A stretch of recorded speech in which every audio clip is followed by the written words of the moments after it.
नमस्कार, मी DT आंबेगावे. आपण पाहत आहात सत्य पोलीस टाइम्स. नगरीच्या प्रथम नागरिक माधुरीताई घोलप, उपनगराध्यक्ष चंद्रकांतजी रोडे, आवर्जून या ठिकाणी उपस्थित असलेले माझे ज्येष्ठ सहकारी श्रोत राजनजी तांबे, या ठिकाणी उपस्थित असलेले आमचे ज्येष्ठ सहकारी श्रोत मुंडे, श्रोत राकेश वडके, महेंद्र खसबजे, लीलाधर खातू, नगरपालिकेचे उपस्थित असलेले सर्वच विशेष समित्यांचे सभापती, नगरसेवक, नगरसेविका भगिनी, तालुक्याचे अध्यक्ष, पक्षाचे स्रोत नाना भाऊड, महिलांच्या अध्यक्षा जान्हवी शिंदे, आमच्या युवतीचे संघटक दळवी, व्यासपीठावर उपस्थित असलेले सर्वच पक्षाचे नेते मंडळी, पत्रकार मित्र, महिलांचे प्रतिनिधी आणि अभूतपूर्व उत्साहाच्या वातावरणामध्ये जमलेल्या माझ्या तमाम तळेवासीय बंधू भगिनी आणि सहकारी मित्रांनो, ऐतिहासिक असलेल्या तळा शहराच्या परिसरामध्ये आज 13.5-14 कोटी रुपयाच्या पिण्याच्या पाण्याचं भूमिपूजन या राज्याचे कर्तव्याध्यक्ष उपमुख्यमंत्री आदरणीय अजितदादा यांच्या शुभास्ते होत आहे. त्याचं मला मनापासूनचं समाधान या ठिकाणी होत आहे. दादा, एकेकाळचा हा एकत्रित माणगाव तालुका दमा तळेगावकर, दादासाहेब देशमुख यांनी या मतदारसंघाचं डबल मेंबर कॉन्स्टिट्युन्सी दादा त्या कालावधीमध्ये होती. शिवर्धन आणि माणगाव मतदारसंघामधून 2 आमदार त्या कालावधीमध्ये निर्वाचित व्हायचे आणि डबल मेंबर कॉन्स्टिट्युन्सीच्या माध्यमातून हा संबंध असलेला माणगाव किंवा शिवर्धनचा परिसर त्या कालावधीमध्ये काम त्या ठिकाणी करत होता. 67 सालामध्ये मतदारसंघाची पुनर्रचना झाली. माणगाव मतदारसंघ तयार झाला त्यावेळेपासून या मतदारसंघाचं अस्तित्व वेगळं त्या ठिकाणी राहिलं. मला या गोष्टीचा खचित दादा अभिमान वाटतोय की 85 साली या मतदारसंघातून निवडणूक लढवण्याची संधी अखिल भारतीय काँग्रेस पक्षाच्या वतीने त्या कालावधीमध्ये मला मिळाली, परंतु दुर्दैवाने त्यावेळेला मला यश काय मिळू शकलं नाही. 90ला सुद्धा उमेदवारी नाकारण्यात आली, परंतु 92ला जिल्हा परिषद अध्यक्ष झाल्याच्या नंतर या सगळ्या मतदारसंघामध्ये लोकोपयोगी कामं करण्याच्या दृष्टीतून मला त्या कालावधीमध्ये संधी उपलब्ध झाली. खरं माझा आणि आपला परिचय त्याच कालावधीमध्ये झाला. आपण 1991 सालामध्ये प्रचंड मताधिक्याने अतिशय अल्प वयाच्या असताना सुद्धा, कमी वयाच्या असताना तरुण वयामध्ये देशामध्ये राजीव गांधींच्या नंतर सर्वाधिक मताधिक्य कोणाला मिळालं तर ते अजितदादा आपल्याला मिळालं. त्याचा आवर्जून उल्लेख या कार्यक्रमाच्या निमित्ताने या ठिकाणी करू इच्छितो. परंतु नंतरच्या कालावधीमध्ये आदरणीय पवारसाहेब केंद्रामध्ये मंत्री झाले आणि राज्याच्या मंत्रिमंडळामध्ये आपला फलोत्पादन खात्याचा राज्यमंत्री म्हणून समावेश झाला. त्यावेळेला जिल्हा परिषद अध्यक्ष म्हणून आपल्याशी पहिल्यांदा संवाद करण्याची संधी मिळाली. राज्याच्या कानाकोपऱ्यामध्ये पसरलेल्या या सगळ्या प्रश्नाची जाण असलेलं तुमच्यासारखं तरुण नेतृत्व, माझ्यासारखा तरुण कार्यकर्ता आपल्या नेतृत्वाकडे त्या कालावधीमध्ये सहजगत्या आकर्षित झाला आणि त्याच्यातून या सगळ्या महाराष्ट्रातल्या जळणघडणीची सुरुवात तरुण वयामध्ये आपल्या मार्फत त्या ठिकाणी करतात. 95ला मला विधानसभेची उमेदवारी मिळाली. त्यावेळेला या सगळ्या परिसराने माझ्या पाठीमागे ताकद आणि शक्ती उभी केली. पण 99ला ज्या वेळेला गेले अनेक वर्ष या तळा तालुक्याची मागणी त्या कालावधीमध्ये होती. नारायणराव राणे राज्याचे मुख्यमंत्री असताना अखेरच्या टप्प्यामध्ये तालुक्याची निर्मिती करण्याचा निर्णय राणे साहेबांनी त्या कालावधीमध्ये घेतला. मी त्यावेळेला या मतदारसंघाचं दादा नेतृत्व करत होतो. राणे साहेबांचे आणि माझे जिव्हाळ्याचे संबंध त्या कालावधीमध्ये होते. अनेक वर्षापासून प्रतीक्षित असलेल्या तळा तालुक्याच्या मागणीला एक आमदार या नात्याने मी ज्यावेळेला जो पाठपुरावा केला त्याचं यश आलं आणि 99 साली राज्यामध्ये जवळपास 70-80 तालुके निर्माण होत असतानाच माझ्या तळा तालुक्याची निर्मिती सुद्धा त्या कालावधीमध्ये झाली.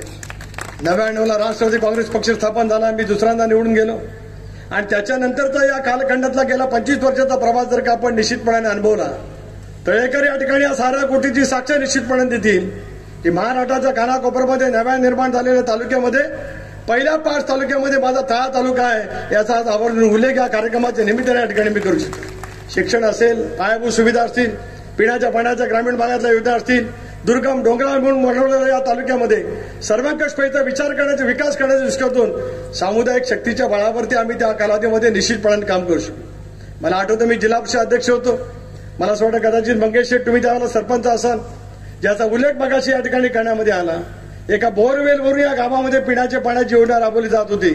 पण अध्यक्ष या नात्याने त्या कालावधीमध्ये काम केलं. पहिल्या टप्प्यामध्ये कदाचित प्रद्युम्नांना माहिती नसेल, कारण ते ग्रामीण भागातले कार्यकर्ते आहेत. पण पहिल्यांदा तुम्हाला माहिती आहे, कारण तुम्ही त्याला माझे सहकार्य होता. नंतर थोडासा बदल इकडे तिकडे होत गेला, पण आपण सगळ्यांनी म्हणून सामुदायिकरित्या त्या गोष्टीकडे प्रयत्न केले आणि या तळा शहराच्यासाठी पहिल्यांदा ग्रामपंचायतीच्या माध्यमातून पाण्याची योजना मंजूर झाली. नंतर आमच्या बहिणी त्या ठिकाणी जिल्हा परिषद निर्वाचित झाल्या. त्यावेळेला सुद्धा पाण्याच्या योजनेचा दुसरा टप्पा आपण त्या ठिकाणी करण्यामध्ये यशस्वी झालो. या गावाला एक महत्वाचं ऐतिहासिक स्थान आहे. दादा, तुम्ही मगाशी आदितीला विचारलं की हा गड कुठला? हा तळागड आहे. टेहळणी गड म्हणून म्हटला जात होता. छत्रपती शिवाजी महाराजांनी हिंदवी स्वराज्याची स्थापना करत असताना जंजिरा किल्ल्यावरती अनेक वेळा आक्रमण करण्याचा प्रयत्न छत्रपती शिवाजी महाराजांनी केला, छत्रपती संभाजीराजांनी केला. अनेक वेळा या सगळ्या परिसरातून त्यावेळेला त्यांचं जाणं येणं त्या कालावधीमध्ये होतं. आणि तळ्याच्या या भूमीला एक ऐतिहासिक बळीचा वारसा आहे.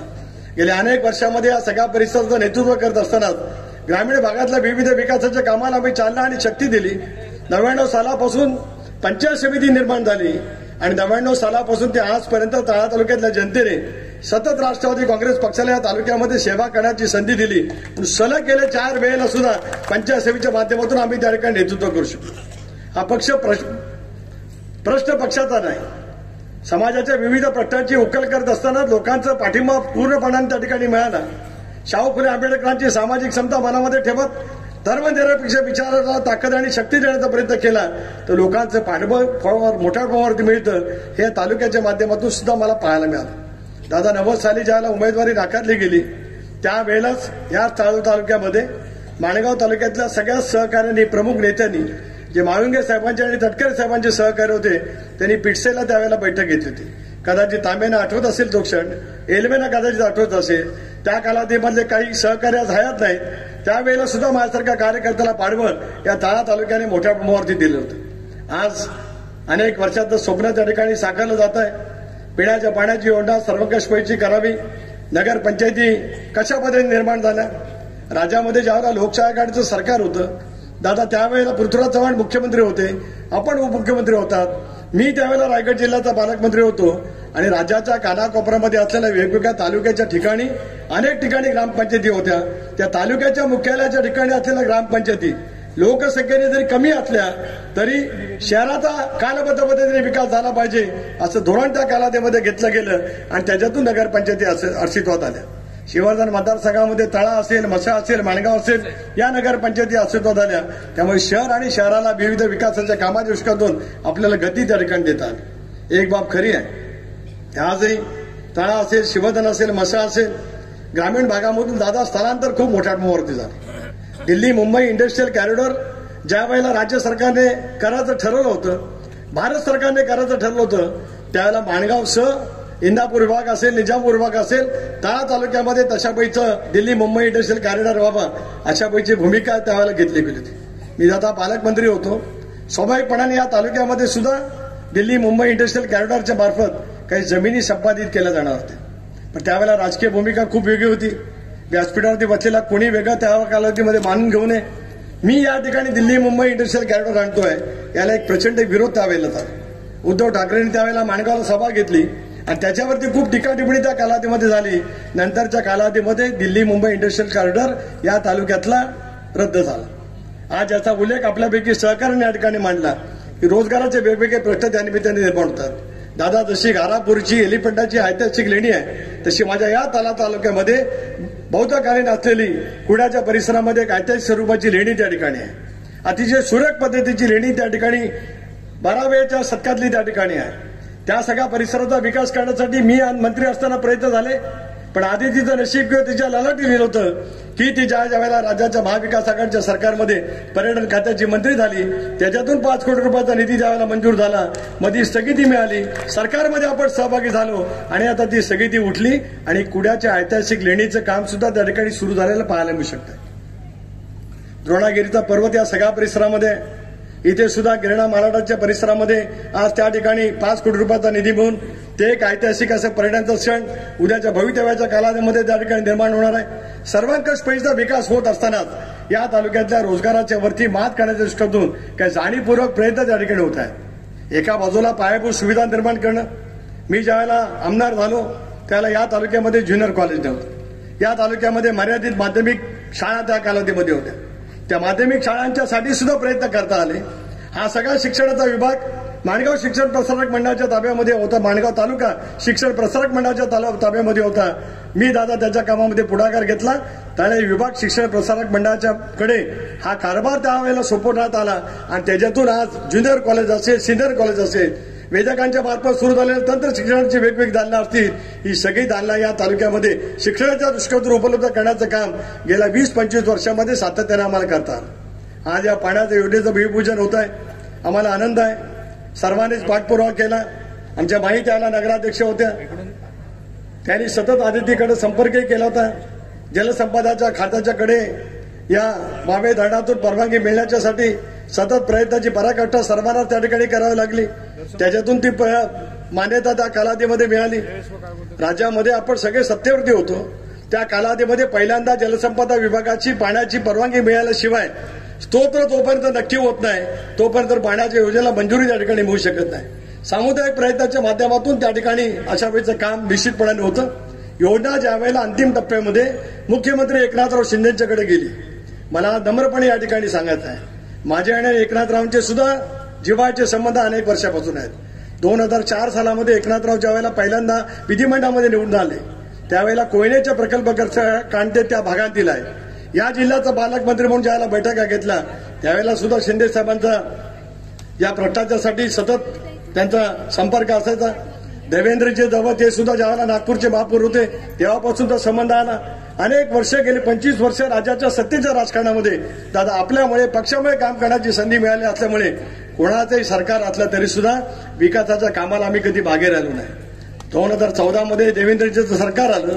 त्या 2014 ते 19 या 5 वर्षाच्या कालावधीमध्ये सुद्धा माझ्या मतदारसंघामध्ये विकास झाला नाही असं कधी होऊ शकलं नाही. प्रबळ राजकीय इच्छाशक्तीच्या जोरावरती मी सत्तेवरती असताना ज्यांच्याशी जवळकीचे संबंध आम्ही प्रस्थापित केले त्या माध्यमातून त्या ठिकाणी आम्हाला यश निश्चितपणाने मिळालं. त्याच्यामध्ये तुमचं योगदान दादा खूप मोठ्या प्रमाणावरती राहिलं. त्याचाच आवर्जून उल्लेख या कार्यक्रमाच्या निमित्ताने या ठिकाणी मी करू शकतो. आज रवी मुंडे व्यासपीठावरती उपस्थित आहेत. 2014 त्यांची आणि आमची कडवी लढत झाली. थोड्याशा मताने का होईना पण आम्ही विजयी झालो. आता विजयी झालेली माणसं कुठे गेली असतील ती मला त्याची काय पर्वा नाही. पण आज तुम्ही आमच्या सोबत आहात. जमेची आणि बेरजेची बाजू त्या ठिकाणी आज दादांचा एकत्रितपणे या ठिकाणी स्वागत करत असताना शिवसेना असेल, भारतीय जनता पक्ष असेल, माझा मूळ राष्ट्रवादी काँग्रेस पक्ष आहेच, सर्वांनी मिळून सामुदायिकरित्या रायगडच्या इतिहासात पहिल्या प्रथम महायुतीचं जर काय स्वागत कोणाचं होत आहे तर दादा तुमचं होत आहे. याचा मी आज मनस्वीपणाचा समाधान या ठिकाणी व्यक्त करतोय. माझ्या या दोन्ही पक्षाचं सहकार्याचं सुद्धा मी आभार मानतो. राजकारणामध्ये वावरत असताना निवडणुका येतात जातात, कवित्व उरत राहत असतं, पण सामाजिक अभिसरणासाठी आपण घेतलेले निर्णय योग्य पद्धतीने करण्याच्या दृष्टीतून आपल्याला प्रयत्नांची पराकाष्ठा त्या ठिकाणी करावी लागत असते. आणि म्हणूनच या वेळेला ज्या वेळेला नगरपंचायतीच्या विशेष समित्यांची निवड झाली त्यावेळेला 2 दिवस आधीच तुम्ही पण इथं व्यासपीठ होत्यात. मी स्वतः निरोप दिला पक्षाचा प्रमुख म्हणून चंद्रकांत रोडेंना की ह्यांनाही सत्तेमध्ये सहभागी करून घेतलं पाहिजे. कारण ज्यावेळेला राज्यामध्ये आम्ही सत्तेमध्ये असतो त्याला गाव पातळीवरती, तालुका स्तरावरती सुद्धा आम्ही एकत्रित येणं ही काळाची गरज आहे. कारण महायुती म्हणून ज्यावेळेला आम्ही निवडणुकीला सामोरं जात असतो, महायुतीचं सरकार ज्यावेळेला राज्यामध्ये काम करत असतं त्यावेळेला या भ्रष्टाच्या बाबतीमध्ये आपण एकत्रितपणे राहणं ही काळाची गरज त्या ठिकाणी. निर्णय घेतला आम्ही एनडीएमध्ये सहभागी होण्याचा, निर्णय घेतला आम्ही महायुतीच्या सरकारमध्ये सहभागी होण्याचा, जाणीवपूर्वक निर्णय घेतला. नरेंद्र मोदींच्या नेतृत्वाखाली देश जगाच्या पाठीवरती विकसित राष्ट्राच्या मालिकेमध्ये त्या ठिकाणी बसतोय. महाराष्ट्राला सुद्धा जर का अधिक गतिमान करायचं असेल तर स्वर्गीय यशवंतराव चव्हाण साहेबांनी दिशा दिली. बहुजनांच्या हिताच्या दृष्टिकोनातून सत्तेमध्ये सत्तेचा उपभोग होण्यापेक्षा लोकांच्या सेवेसाठी सत्ता त्या ठिकाणी असली पाहिजे हा चव्हाण साहेबांचा विचार दादा तुमच्या नेतृत्वाखाली आम्ही सर्वांनी सामुदायिकरित्या त्या ठिकाणी घेतला गेला. राज्यामध्ये महायुतीच्या सरकारमध्ये सहभागी झाल्याच्या नंतर शेकडो कोटी रुपयाचा निधी आज जिल्ह्यामध्ये या मतदारसंघामध्ये त्या ठिकाणी आणण्यामध्ये आम्हाला सर्वांना सामुदायिकरित्या यश मिळालं. त्याचाच आवर्जून उल्लेख या कार्यक्रमाच्या निमित्ताने या ठिकाणी करू इच्छितोय. नगरपंचायतीची इमारत व्हायलाच पाहिजे. प्रशासकीय इमारत ज्या कालावधीमध्ये झाली त्याला दादा मी नगर विकास खात्याचा राज्यमंत्री होतो. महसूल मंत्री त्यावेळेला अशोक चव्हाण होते. त्यांनी त्यांच्या नगरपालिकेला काही निधी मागितला. त्याच्या मोबदल्यात मी त्याची प्रशासकीय वास्तू त्यावेळेला मागितली. ती प्रशासकीय वास्तू सुद्धा इथं उभी राहिली. विजयसिंग मोहिते पाटील ग्रामविकास खात्याचे मंत्री होते. त्यांच्यामार्फत पंचायत समितीची इमारत त्या ठिकाणी उभी राहिली. विमलताई मुंदडा होत्या त्यावेळेला ग्रामीण रुग्णालयाच्या इमारतीची मागणी केली, ते या ठिकाणी उभं राहिलं. या गावात तालुक्यातल्या पायाभूत सुविधांसाठी जे जे काही करण्यासारखं शक्य होतं ते करण्याची भूमिका त्या ठिकाणी घेतली. या तालुक्याने फार मोठ्या प्रमाणावरती ताकद माझ्या पाठीमागे उभी केली. मला आठवतं 2009ची माझी निवडणूक माझ्या आयुष्यातली कसोटीची निवडणूक होती. त्यावेळेला माझ्या रोहा तालुक्याच्या बरोबरीने किंवा काकणभर सरस माझ्या तळा तालुक्याने मला मताधिक्य दिलं होतं. त्याचाही नम्रतापूर्वक उल्लेख त्या कार्यक्रमाच्या निमित्ताने या ठिकाणी मी करू इच्छित आहे. शेवटी जनमानसामध्ये काम करत असताना लोकांचे प्रश्न सोडण्याची बांधिलकी घेत आपण काम करण्याचा प्रयत्न केला गेला तर त्याच्यातून एक चांगलं बळ त्या ठिकाणी मिळू शकतं आहे. उद्याच्या भवितव्याच्या कालावधीमध्ये सुद्धा महाराष्ट्रातून महायुतीचे अधिकाधिक खासदार त्या ठिकाणी आपल्याला निवडून आणायचे आहेत. देशामध्ये नरेंद्र मोदींच्या नेतृत्वाखाली अधिक कणखरपणाने काम करायचे आहे. डॉक्टर बाबासाहेब आंबेडकरांनी संघराज्याची कल्पना दिली. त्याच्यातून केंद्र आणि राज्य सरकार एका विचाराचं सरकार त्या ठिकाणी असेल तर राज्याच्या प्रगतीला अधिक गती त्या ठिकाणी मिळू शकते आहे. आणि तुमच्या कर्तव्य नेतृत्वाच्यामुळे महाराष्ट्राचं गतिमान सरकार स्थिर होतच पण अधिक गतिमान त्या ठिकाणी झालं आणि त्याच्यातून सर्वंकषपैचा विकास निर्माण झालेला आपल्याला पाहायला मिळू शकतोय. आज सर्वजण आपल्या भाषणाची आतुरतेने या ठिकाणी वाट पाहत आहेत. पण पुन्हा एकदा या भागाचा लोकसभा सदस्य म्हणून आपलं मी मनापासून या ठिकाणी आभारी मानतो. आणि उद्याच्या भवितव्याच्या कालावधीमध्ये सागरी महामार्ग असेल, ग्रीनफील्ड एक्सप्रेसवे असेल, एकेकाळी अंतुले साहेबांनी ते स्वप्न पाहिलेलं होतं. आमच्या पूर्वजांनी आमच्या इथल्या माजी प्रतिनिधी सुद्धा ते स्वप्न पाहिलेलं होतं. या साऱ्या स्वप्नांची पूर्तता करण्याच्या दृष्टीतून आम्ही निश्चितपणे त्या ठिकाणी यशस्वी होऊ. आज तळा तालुक्यामध्ये कुठूनही येणारे सगळे रस्ते चांगले झालेत. इंदापूरचा रस्ता असेल तो थेट मांदाडपर्यंत झाला. मांदाडपासून पुढे मसायापर्यंत रस्ता आदितीने यावेळेला दादा हॅममध्ये घेतला. अलिबागवरून इथून मधला रस्ता जातो तो साईल आमचे पाटील आलेत. तिथून कणगरला लिपिणी व्हायला जातो तो रस्ता सुद्धा हॅममध्ये आहे. त्याही रस्त्याचं काम त्या ठिकाणी उद्याच्या भवितव्याच्या कालामध्ये होईल. आणि खरोली पाट्यापासून गुलगुलीच्या उसरपणे येणारा रस्ता जो तळेगाववरून इथपर्यंत येतो त्या रस्त्याच्या कामाचा सुद्धा गती त्या ठिकाणी मिळालेली आहे. सर्वंकषपैचा विकास करण्याच्या दृष्टीतून बांधिलकी ज्याला मी घेतो त्याला रोजगारावरती आधारित असलेल्या अनेक गोष्टी आपल्याला करता येतील. दादा तुम्ही राज्याच्या मंत्रिमंडळामध्ये एकमेव महिला मंत्री आहे. ती म्हणजे या शिवरदान माणगाव तळा रोहाचे आमदार असलेली आदिती त्या ठिकाणी मंत्री आहे. म्हणूनच आदिती तू दादा बोलतीलच पण या सगळ्या महिला बचत गटाच्या मार्फत एक वेगळं जाळा निर्माण करण्याचा प्रयत्न सामुदायिकरित्या त्या ठिकाणी करूया. आज तळा शहरामधले सगळे नगरसेवक उपस्थित आहेत. आपण सर्वांनी मिळूनच आपापल्या पद्धतीने सगळ्यांनी मिळून प्रयत्न करावा. विकासाच्या बाबतीमध्ये कुठलाही पैसा तळाला काय कमी पडणार नाही या दृष्टिकोनातून आपण प्रयत्नांची पराकाष्ठा करूया एवढंच या ठिकाणी यानंतर सांगतो. या तालुक्यातला शेतकरी जागृत आहे. मध्ये आंब्याचं पीक विमा मिळालं नाही म्हणून आमचा चंद्रकांत राऊत, कैलास पायपुडे, बाकीचे आरडे या सगळ्यांनी उपोषण केलं. धनंजय मुंडेंनी ते उपोषण सोडवलं. पण त्यांनी जो शब्द दिला 8 दिवसाच्या आत विमा कंपनीच्याकडनं परतावा मिळेल तो परतावा 100% मिळाला. म्हणूनच त्या गिरणा मालाटाची असलेली चवळी तुम्हाला या ठिकाणी शेतकरी वर्ग देऊ शकला. पुन्हा एकदा शेतकरी वर्ग शेतीकडे प्रगतीच्या दृष्टिकोनातून वळतो आहे. आणि याच गिरण्याच्या परिसरामध्ये धनंजय मुंडे कृषी मंत्री असताना त्यावेळेला आदिती राज्यमंत्री होती त्यावेळेला तिने प्रयत्न केला आणि गिरणा मालाटाच्या परिसरामध्ये खार भूमीवरती असलेलं कसलं केंद्र आदिती आहे कृषी संशोधन केंद्र आज त्या सगळ्या परिसरामध्ये होणार आहे. दादा एकच मागणी करतो जाहीररित्या एल्वे साहेब थांबा एकच मागणी या ठिकाणी करतो दादा. रोहा तालुक्यातला हाळगाव आणि या बाजूला गिरणा नानवली मालटी आहे. त्या खाडीवरच्या पूल आज अनेक पूल आपण घेतात. तो खाडीवरचा पूल 10-20 कोटीचा होऊ शकेल. तो जर का पूल त्या ठिकाणी झाला कारण आज अनेक पुलाची बांधकामं त्या ठिकाणी होत आहेत. याचा खूप चांगला परिणाम म्हणजे उद्याच्या भवितव्याच्या कालावधीमध्ये या सगळ्या परिसरासाठी होईल एवढीच मागणी या ठिकाणी करतो. प्रचंड संख्येने आज आपण या ठिकाणी उपस्थित राहिलात. एक महायुतीची ताकद आज या ठिकाणी आपण दाखवण्यामध्ये यशस्वी झालो. याच पद्धतीने पुढच्या कालावधीमध्ये आपण सर्वजण मिळून आपल्या जिल्ह्याला, आपल्या राज्याला, आपल्या मतदारसंघाला पुढे येण्याच्या दृष्टीतून काम करूया अशी विनंती करतो. पुन्हा एकदा आपल्या सर्वांचे आभार मानतो थांबतो. जय हिंद, जय महाराष्ट्र. सामान्य जनतेचा बुलंद आवाज, सत्य पोलीस टाइम्स.